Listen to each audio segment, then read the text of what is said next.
Welcome everyone to our nerve monitoring, loss of signal, and extent of surgery webinar.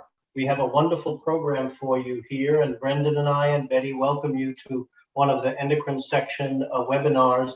This is also associated with our annual meeting, and we'll have Evan Rosenthal make a few comments in just a few moments. We just wanted to give a couple of welcoming and introductory slides.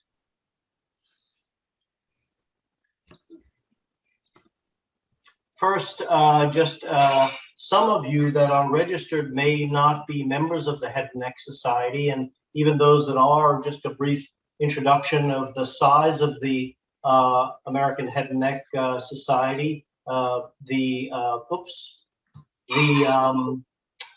1,700 members, 600 in the endocrine section, and a number of different benefits here are outlined.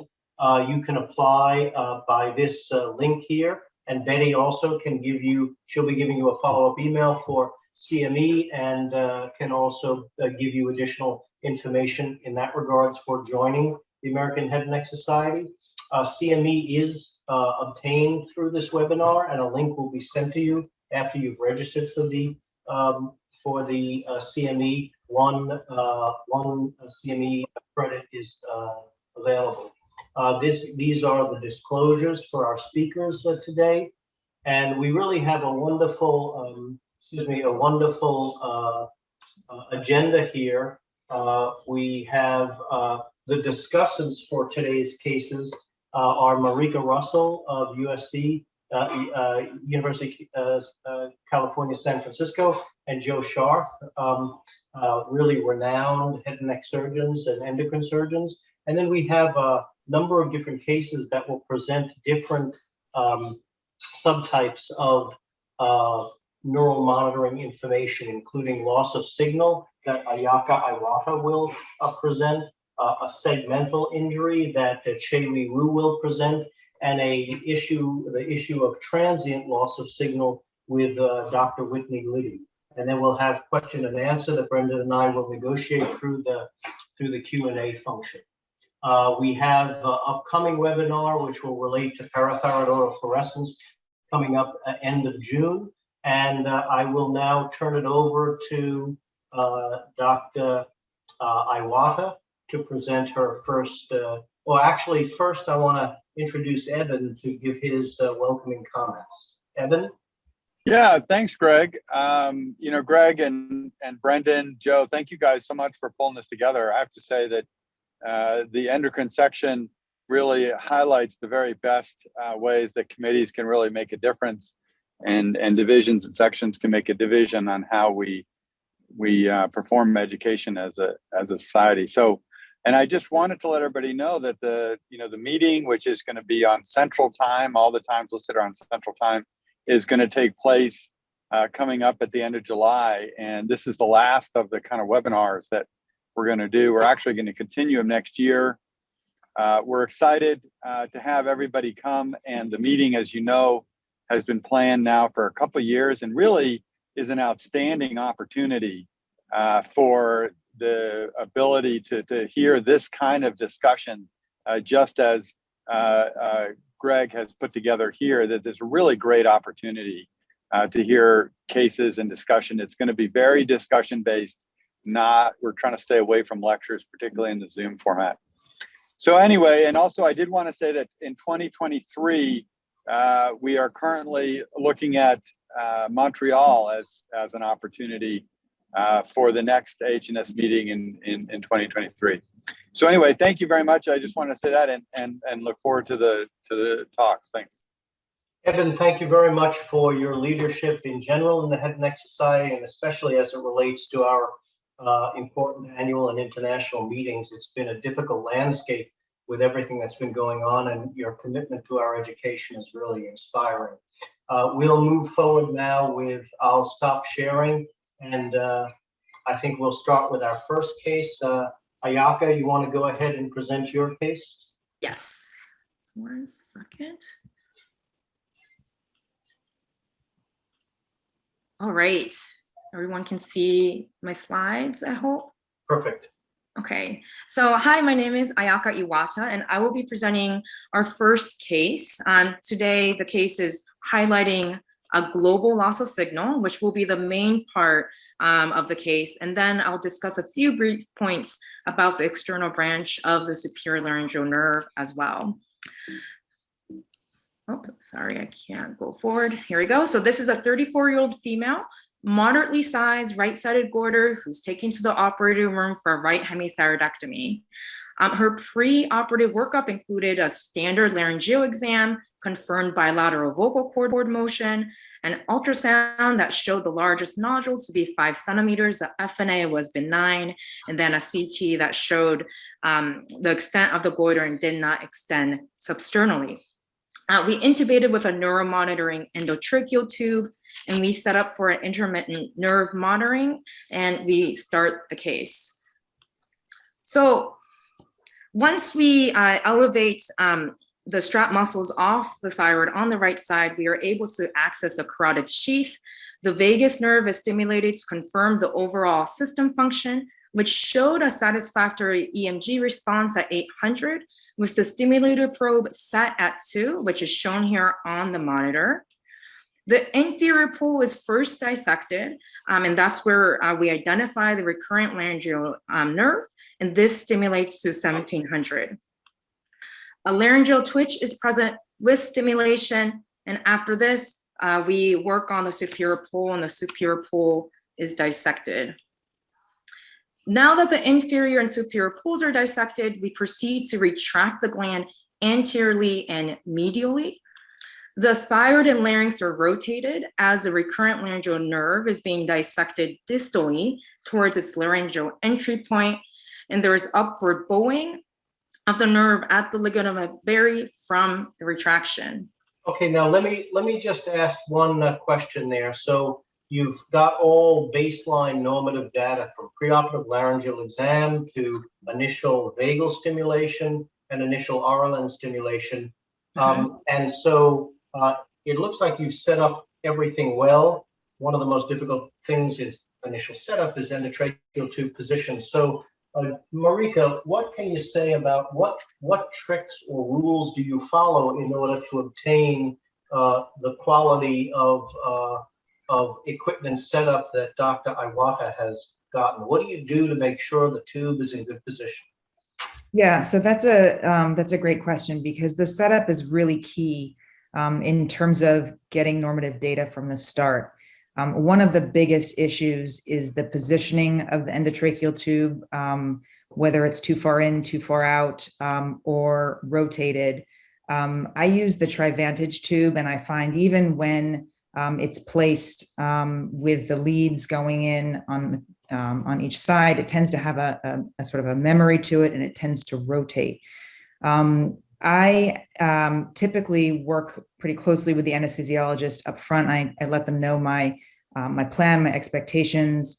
After they do the initial intubation and before they secure the tube, I place a shoulder roll. And then I actually take another look myself with the glide, and I adjust the tube myself. Another way to do this would be to look for sort of the sawtooth signature on the monitor for spontaneous respirations that will produce this sort of sawtooth waveform indicating that the tube is in the correct location. But I don't always work with the same anesthesiologist, and that's something that requires some coordination. So I typically take a look myself. When I do the look with the glide, again, the Trivantage tube tends to rotate a bit. And so I sort of have to rotate it counterclockwise, and it looks like the right lead is anterior, but when you follow it down, you see that it actually sits at the proper position. The tube often comes out a bit as the neck is extended, and so I'm often placing it back in. Sometimes it goes in, but most often it comes out. And then I'm very careful when I set up the tube to make sure that the circuit doesn't put any undue traction. I actually hold the tube while the anesthesiologist tapes it, and then I sort of manipulate the circuit myself so that it's not placing tension on the tube, not rotating it, not pulling it in or out, and then I ask them not to touch it. And so that works most of the time. Occasionally, if there's movement or coughing or something that happens before the start of surgery, it may require some adjustment, but that's my typical setup. Great, thank you. Joe, any thoughts about any tips and how you interact with anesthesia to optimize your setup? No, I think Dr. Russell covered it very well. I mean, being present there is critical. I watch them. They use the GlideScope when they place it. And yeah, we work together for the patient positioning. So being present for the intubation is critical to see how the tube is positioned stated. Great. Ayaka, please go ahead now. We've got a good setup and you're doing your surgery. You're at, I guess, we left you off at the ligament of Berry, huh? Yeah, so we're there's some upward bowing of the nerve from the retraction. So at this point, we stimulate along the recurrent laryngeal nerve, starting at the laryngeal entry point, and we're going proximally, as in inferiorly into the neck, and we see a signal of 20. Stimulating the vagus produces no EMG activity, as in there is electrical silence, as you can see on the monitor. And then when we place our finger behind the larynx and stimulate the vagus at 2, there is no laryngeal twitch. And at this point, we do follow the troubleshooting algorithm. We confirm that the stimulation current is 2, which it is. We confirm that it's a dry field, which it is. And then we test the probe on muscle. So at this point, we do have to consider this as a true loss of signal. And typically, if the final amplitude recovers even partially, to 50% or more of what the baseline was, that would predict a normal vocal fold function afterwards. But this patient's nerve, unfortunately, did not recover by the end of the case. Okay, so Joe, what were the key elements there in terms of, you had signal, you had a twitch, and then all of a sudden you had no more signal. So what are the key kind of things that Ayaka just mentioned that allow you to determine that this isn't an equipment-related problem, but it's a legitimate nerve alteration? Right. So there's multi ways that this was tested, not only just with the EMG signal at the system, but also the palpation twitch is critical. To do that palpation twitch and not feel it at a 2 milliamp signal is pretty significant. Of course, you'd want to speak with your anesthesiologist if there was a resident or someone that came in the case and make sure they didn't give you any neuromuscular blockade in the interim, something different. But those are the key elements that she's already pointed out. It's being tested in multiple ways and showing failure here. So let me ask you, Ayaka, how have you, in your troubleshooting algorithm, how have you proved, one of the most common short of nerve injury is endotracheal tube malposition. So how have you proved that that isn't the case? How does that relate to laryngeal twitch? Right, well, we would expect a twitch to be present. No matter, if the nerve was intact, but even if the tube was malpositioned. So I would expect a twitch to be palpable. Even if the monitor isn't picking it up, you should still feel something. And you checked a twitch at the beginning of the case, right?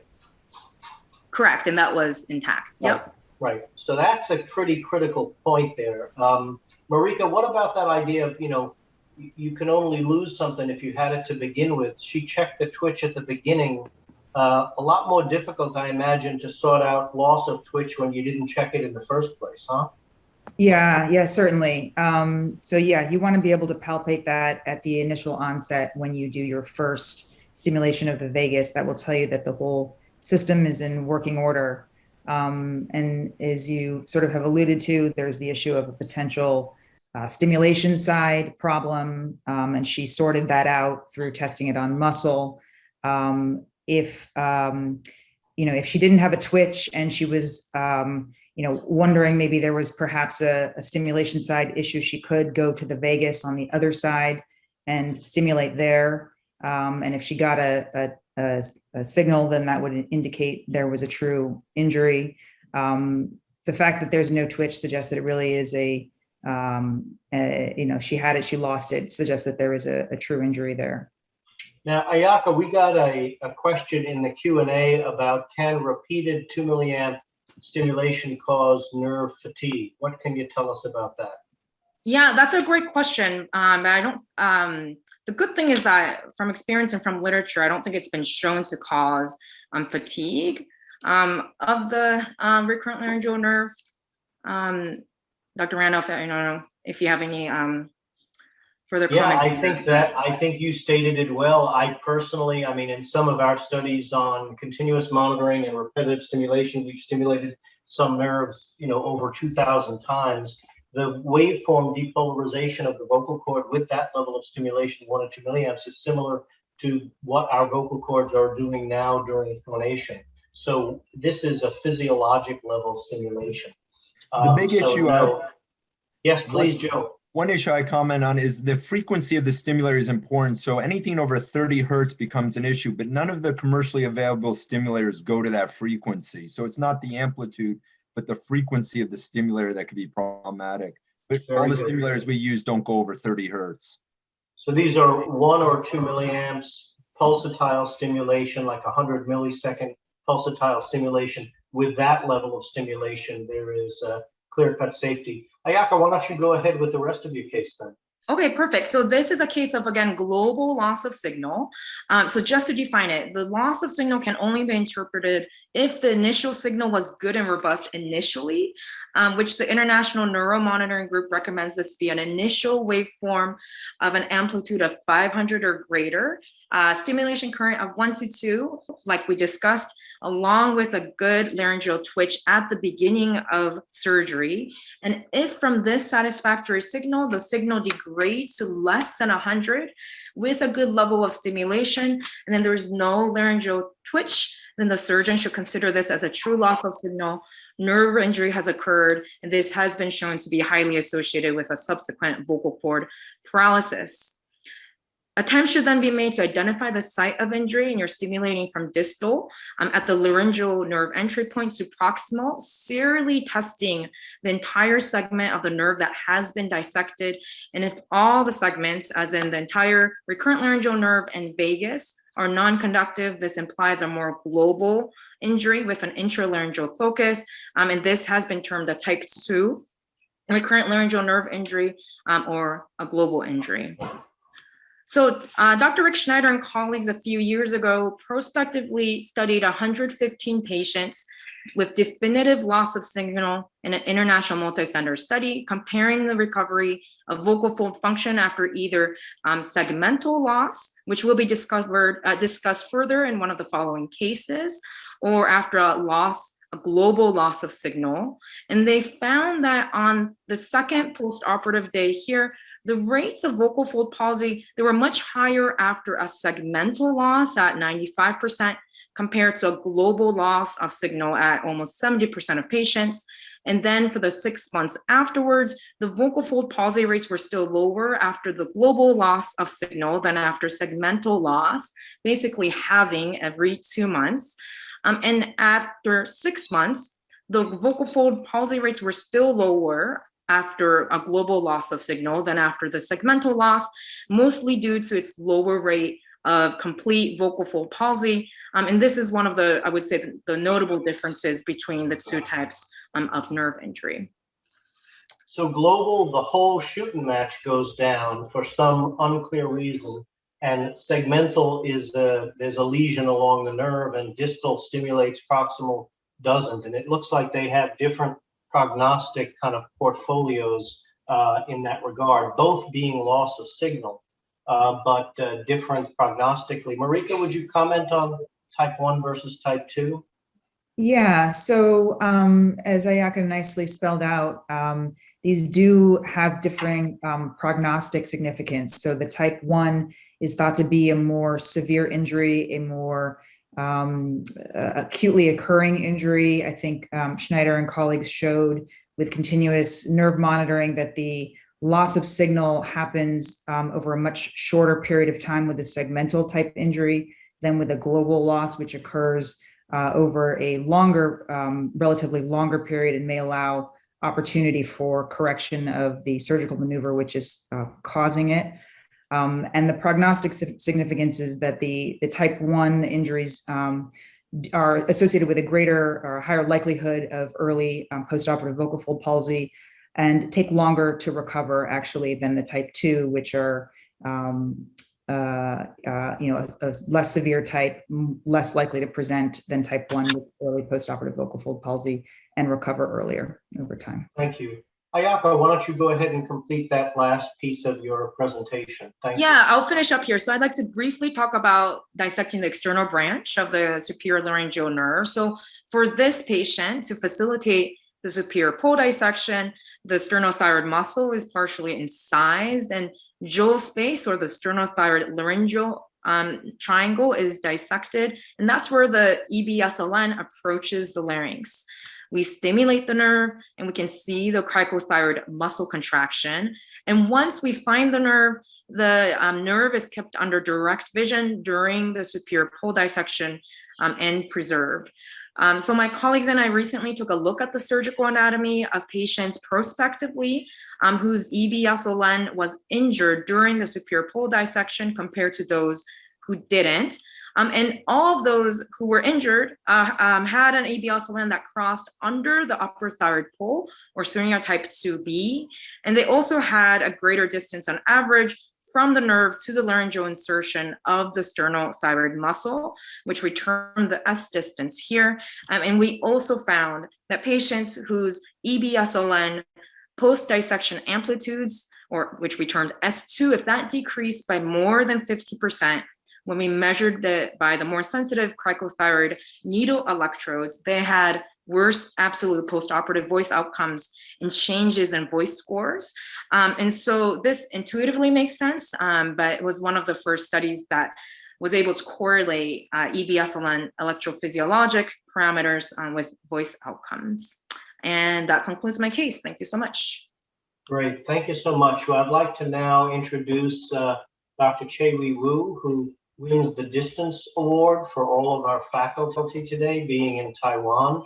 He's a great friend. He's actually spent some time in Boston a number of years ago, but he's one of the leaders in the International Neuromonitoring Study Group, and he and his senior colleague have published a tremendous amount of worthwhile information on nerve monitoring. And so I'd like him to present a case that will allow for discussion of type 1 type of injury, segmental loss of signal. Chae-Wee, thanks so much for being here.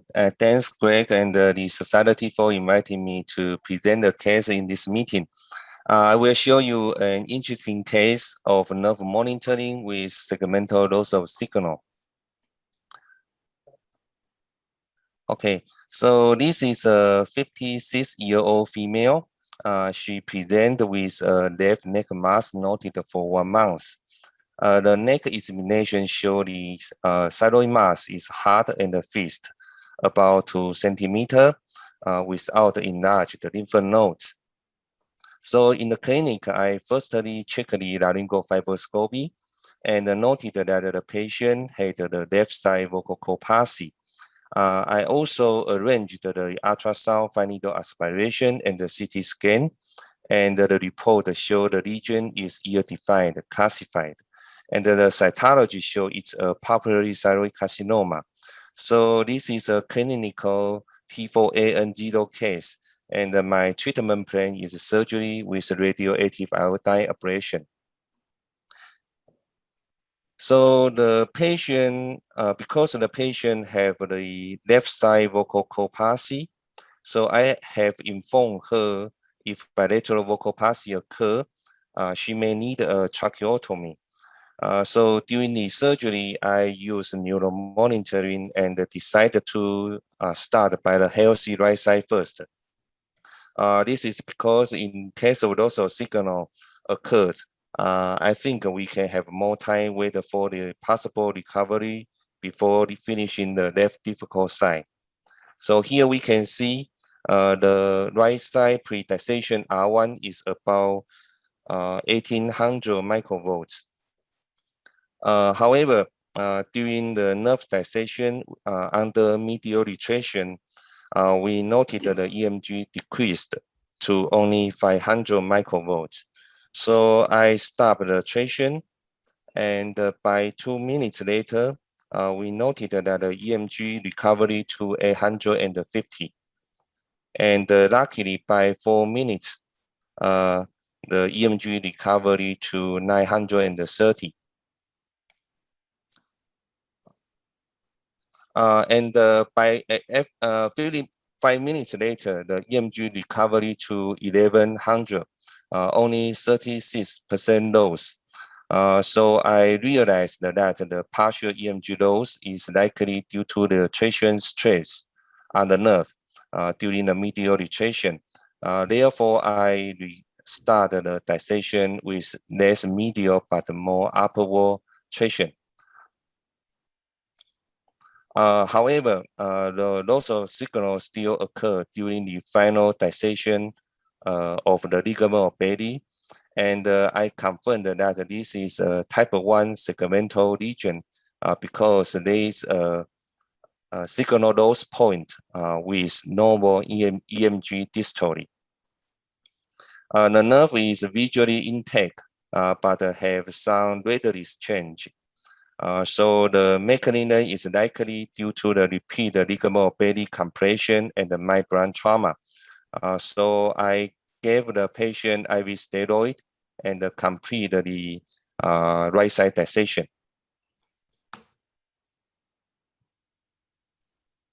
So when I go to the left side, I noted that the distal part of the recurrent laryngeal nerve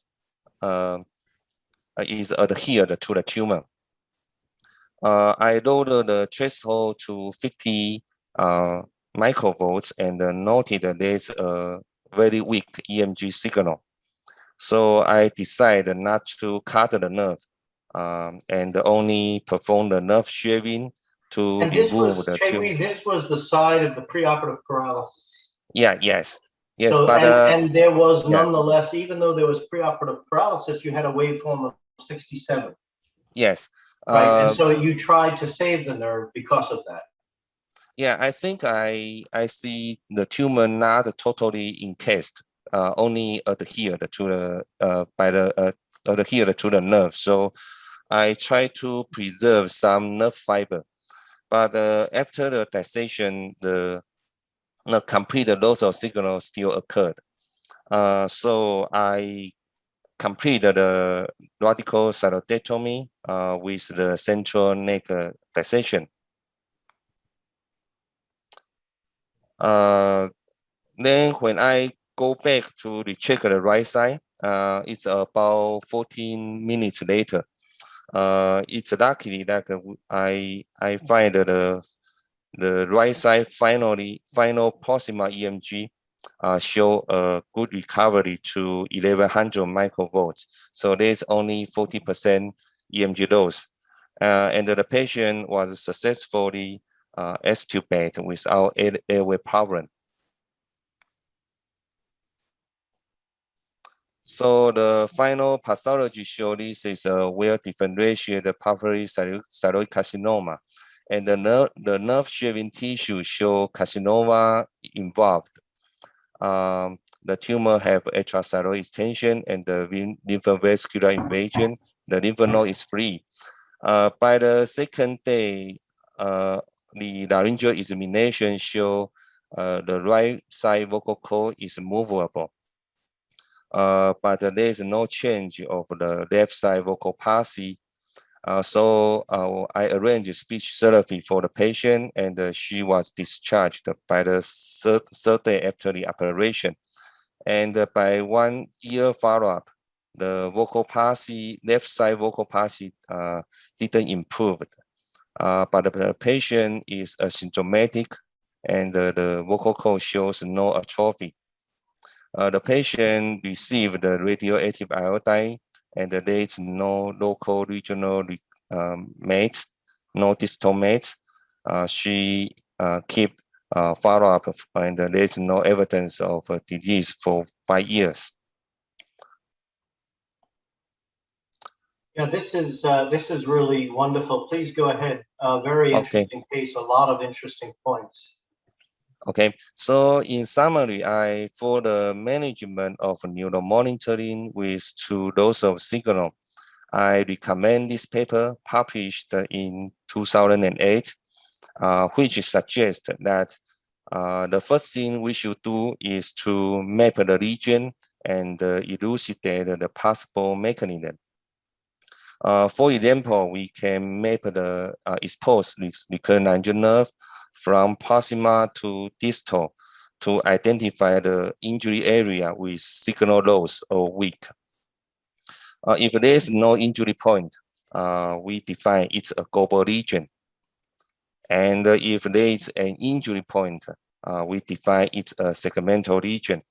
The injury mechanism could be slow, traction, compression, or stretch, or the acute clamp, transit, or thermal. For prevention of slow type injury, the use of intermittent neuromonitoring with more frequently recurrent laryngeal nerve stimulation, or the use of continuous neuromonitoring with periodically vagal stimulation could help us to early identify the adverse event so that we can modify the causative maneuver to reduce the injury. For prevention of acute type injury, we should perform predisation V1, R1 stimulation to early identify the recurrent laryngeal nerve so that we won't clamp, cup, or thermal the nerve accidentally. So finally, if there is no recovery after the loss of signal, we should further make a decision for the extent of operation, the nerve repair or medication use. So, okay, that's all for my presentation. Thank you. Very good, Chae-Wee. Thanks so much. So just, I mean, there are a whole bunch of different questions in my mind that I think this just really represents the state-of-the-art electrophysiologic management of cancer, and is just, I think, really interesting. But 2 points that I want to emphasize and want Joe and Marika to weigh in on is, so Marika, I'll start with you. The left RLN was paralyzed preoperatively.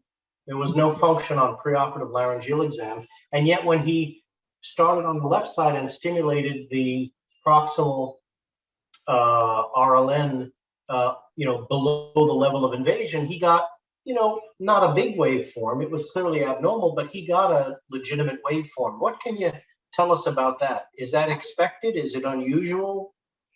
It's actually fairly common. So, I think a third of nerves that are in paralyzed will still show stimulus on, or still show a response when stimulated.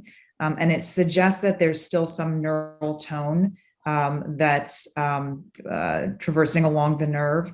And when you see that, you really want to make efforts to preserve the nerve if you can, because resection of a nerve that still has an intact transmission of some degree of signal likely will result in a worsening of glottic function. So a patient who has a paralyzed nerve that's in a paramedian position, who may or may not be symptomatic, will almost certainly become symptomatic when that nerve is resected.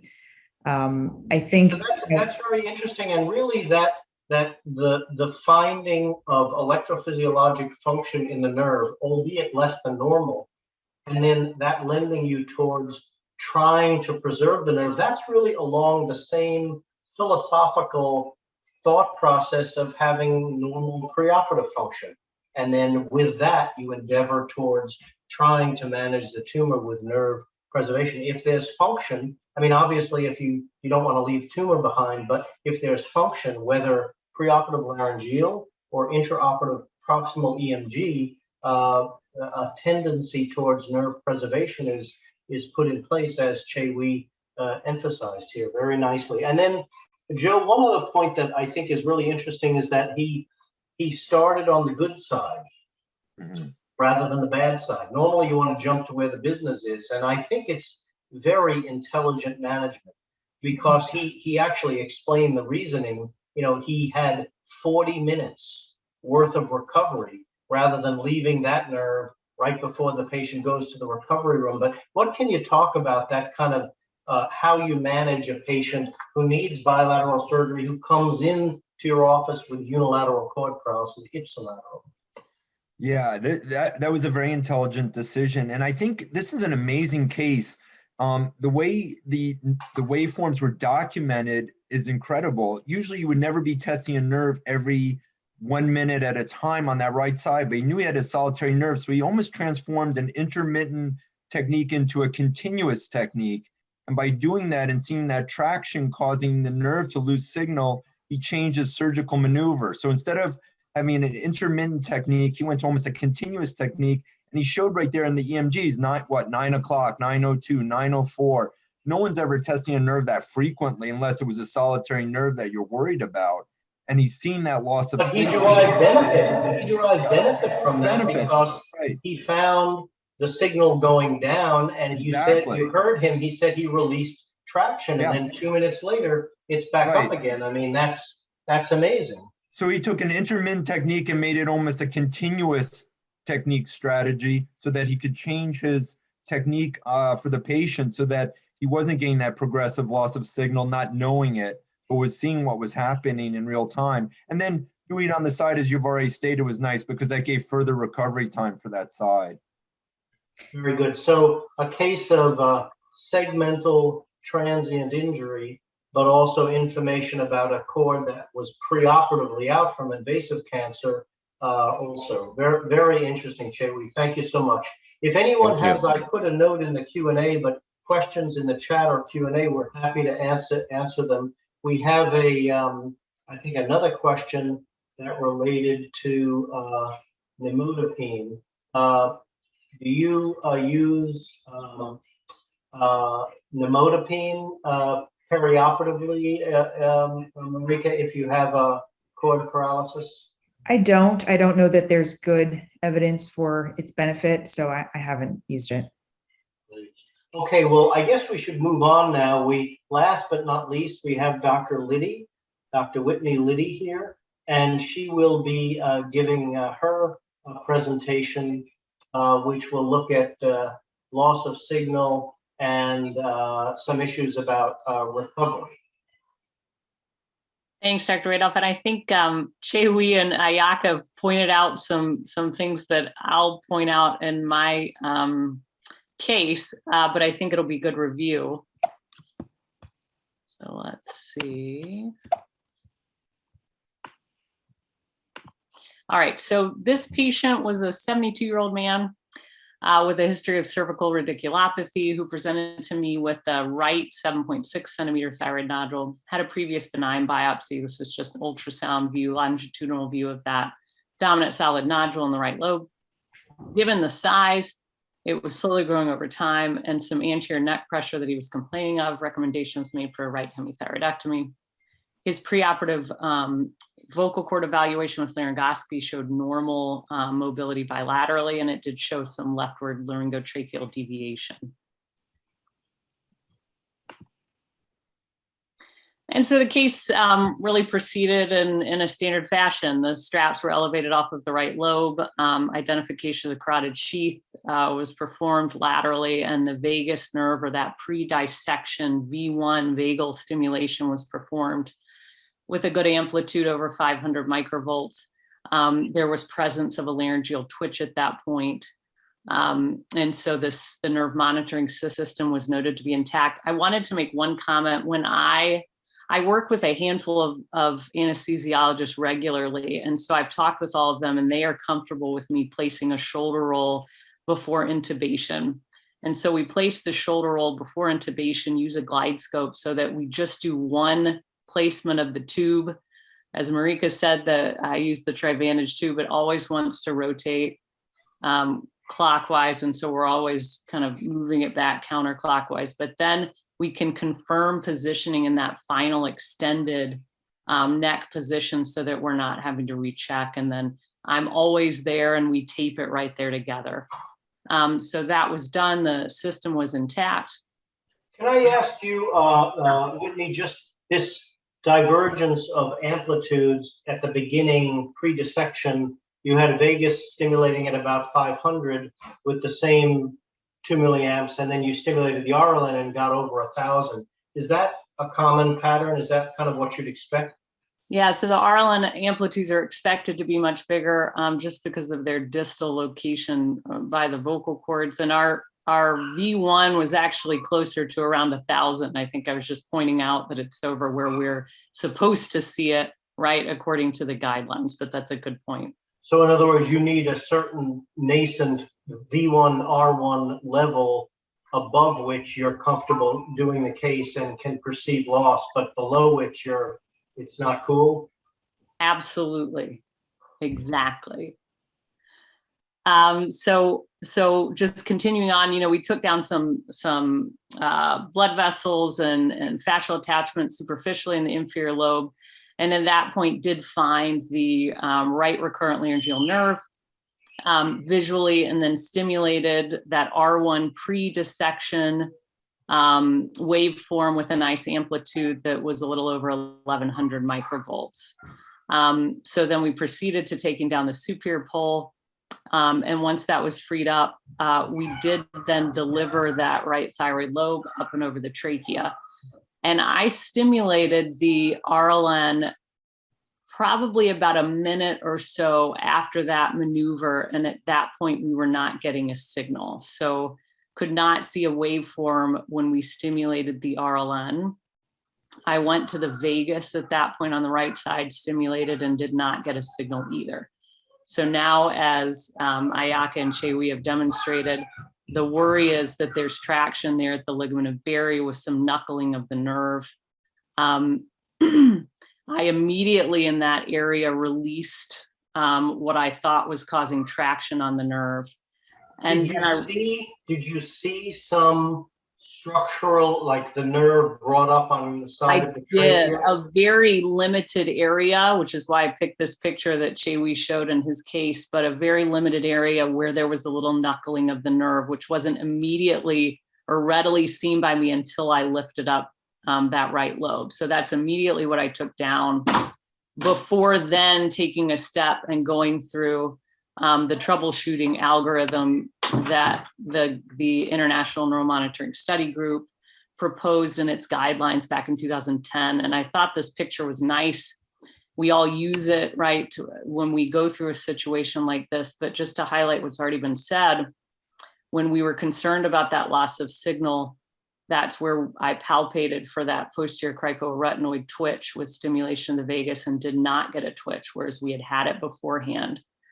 And so that made me move down the algorithm to stimulate, potentially a stimulation side equipment problem, but checking the equipment, everything seemed to be in working order.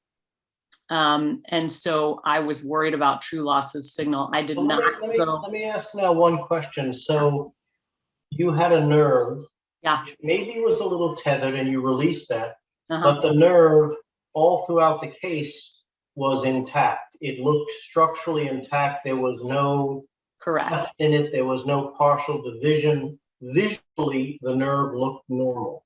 Correct. And yet functionally, it diverged. Was good initially and not so good now. So Joe, can you comment on, I mean, that's one of the major dominant advantages of nerve monitoring is that divergence between visual inspection and electrical interrogation. Can you comment on that? Oh, sure. About 90% of the time when nerves are injured, it's in the setting of a visually intact nerve. And so it's not uncommon for many of us to get calls from surgeons that may have even had bilateral issues where, you know, they saw both nerves, and it's the functional status that's most important. And that's what we get the advantage with the neuromonitoring that we do. Simply looking at nerve is too rudimentary to say that it's okay. Please go ahead, Whitney. So we were worried about a true loss of signal here with absence of the laryngeal twitch. And so instead of going to the contralateral side, because we weren't planning to, I decided to give a little time. Ayaka had brought up the POLT study, and some of that data had suggested that if a nerve injury is going to recover intraoperatively, you have about a 20-minute period where it's most likely to recover. And so we waited a little bit. And just to show you some of our waveforms at different timestamps. So here's a nice waveform, that V1 pre-dissection vagal amplitudes around 1,000. This was about a minute after we delivered that right lobe, where you can see when we're stimulating the vagus, no signal at all. About 14 or 15 minutes after we noted that, you can see a little tiny bit of something maybe you're hoping coming back, not a true great waveform, but at least something. That was about 190 microvolts. And then at about the around the 18 or 19 minute mark, we started seeing real robust amplitude and return of waveform. And so it returned to 500 to 700 microvolts. And this is where it stayed by the end of the case, that V2 post-dissection amplitude. But as Ayaka had pointed out, that's at that 50% or more recovery from the baseline, which we felt good about in terms of waking the patient up and feeling that we were probably going to have recovery of that vocal fold motion. And that's So that, can you just go back one slide? So that 20-minute time frame is work from Rich Schneider's recent paper, relatively recent paper, showing that in a group of loss of signals, if there is going to be recovery of 50% or greater, it occurs almost always within a 20-minute period.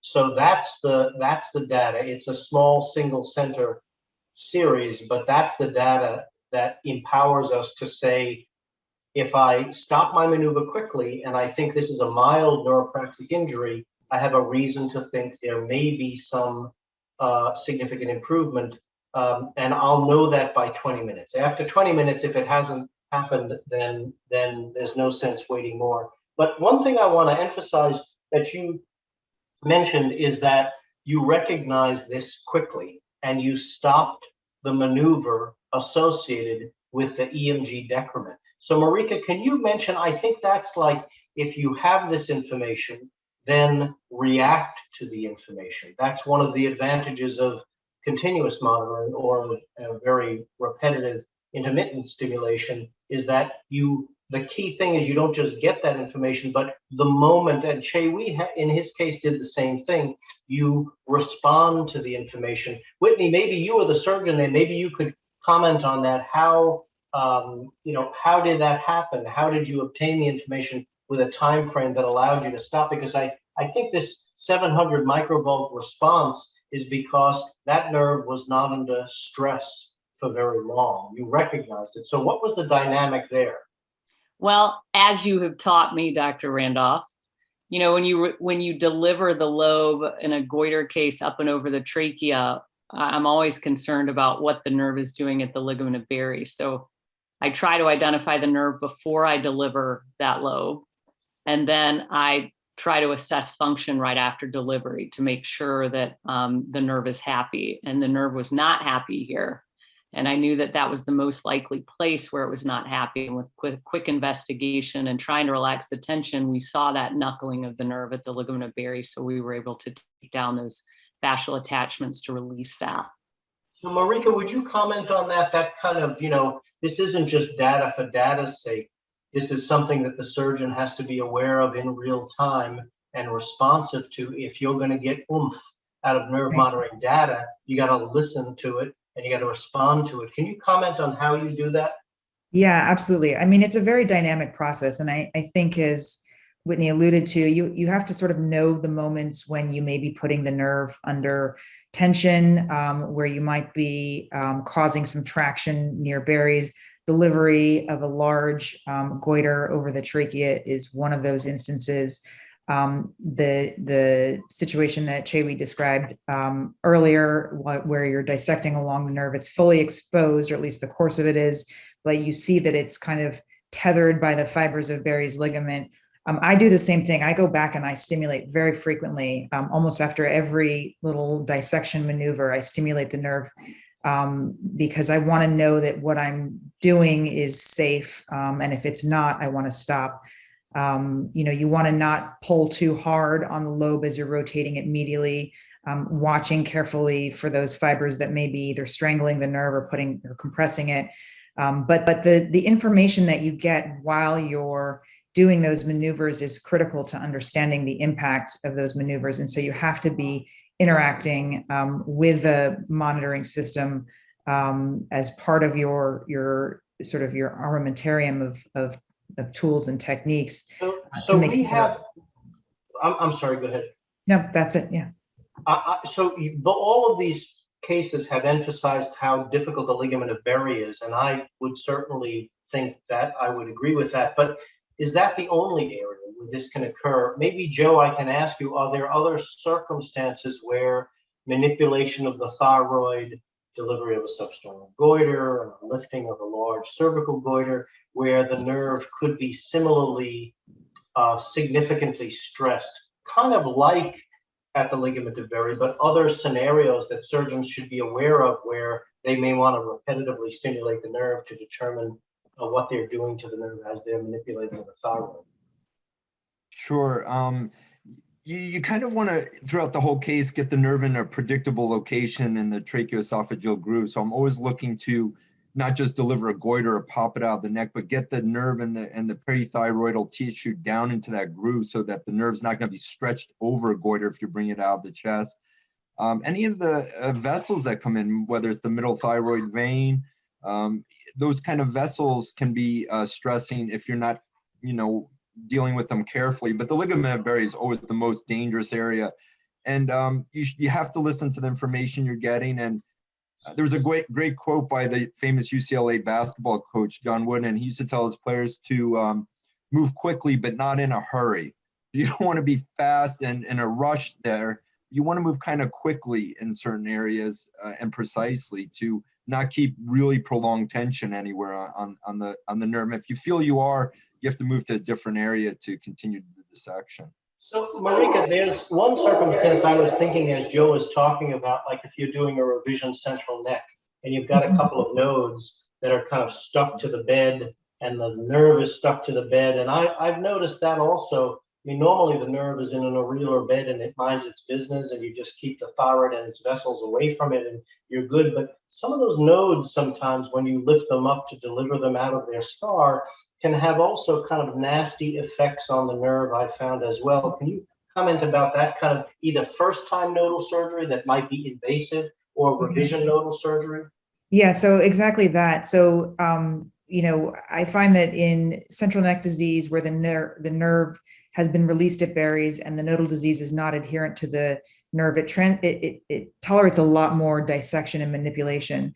But when the nerve is tethered at any point, whether that's to scar or to nodal disease that is either sticky or invasive, that represents a point of traction on the nerve, and it's similarly subject to a traction injury.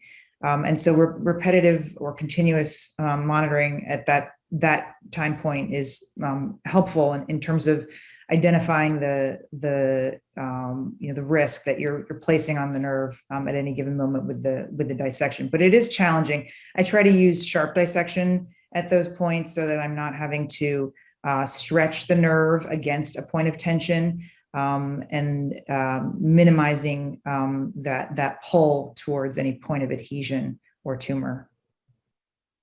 So all of you, really, the common denominator is as you're doing things, taking nodes out, taking the thyroid out, really the thing you're looking at is the nerve.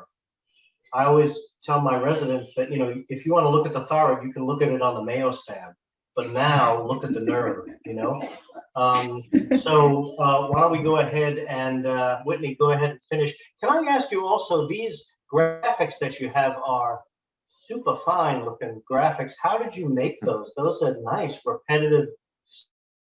Look like they're from an Eclipse machine.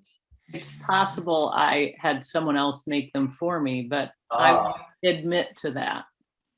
Okay, very nice, very nice. Please go ahead. So this is just quickly, this is, I think, the paper that Ayaka was referencing and that we've referenced a couple times with Rick Schneider and you and other members of the neural monitoring study group looking at postoperative vocal fold function after intraoperative recovery of loss of signal. And the authors used some ROC curve analysis to show that really the maximum vagal amplitude recovery of greater than or equal to 50% of the baseline amplitude shows early postoperative vocal fold function, at least in all of their patients. And that was based on postoperative day 2 laryngoscopy. And they showed that relative return towards the baseline was more predictive even than just absolute numbers or absolute amplitude. So that's why we've been quoting it, you know, in all of these cases. And that's why we felt good when we woke the patient up that the vocal cord would have recovered, which it did. Wonderful. And then the last study is our SARS study. Members of the panel today are on this author list. It's submitted for publication. But this is a study over 17 different centers across the globe in 12 countries, looking at 574 patients and 1,000 recurrent laryngeal nerves at risk. And what we looked at was surgical anatomic variations of the RLN in relationship to loss of signal. And we looked at this in terms of mechanism of neural injury.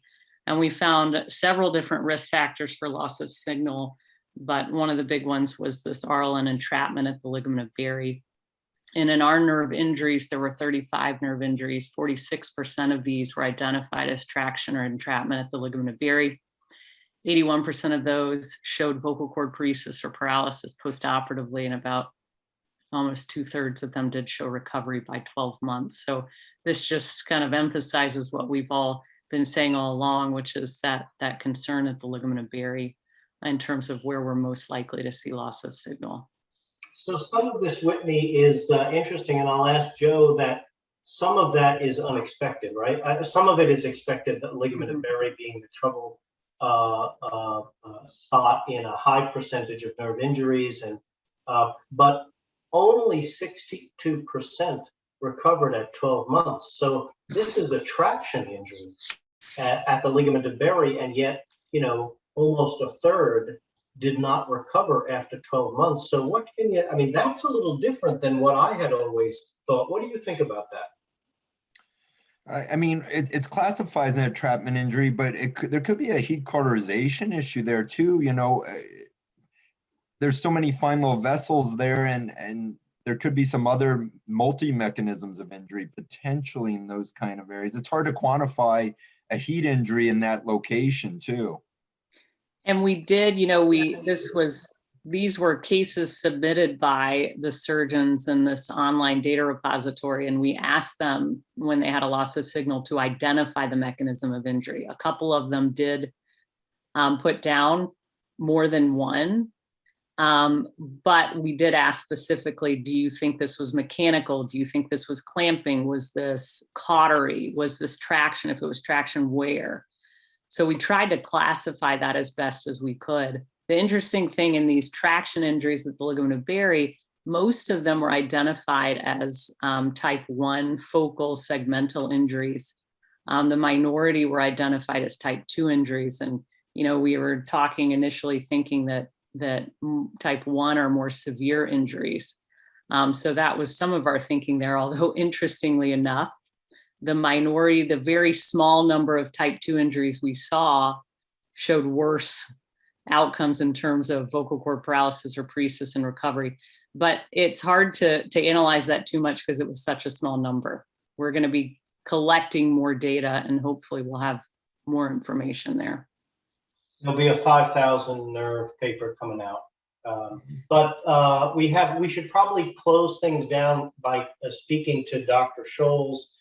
Peter's question, and we can maybe conclude at that. I would like to thank everyone very much and make sure that you tune in to our next endocrine surgical section webinar, which Betty, again, the date of that is June 23rd. So Peter asked, if stimulation is lost and the procedure is stopped, how do you handle completing the dissection to finish the case? I'm assuming that the ipsilateral issue is you would for sure complete it, but what do you do? You've got loss of signal, you're halfway into the first side.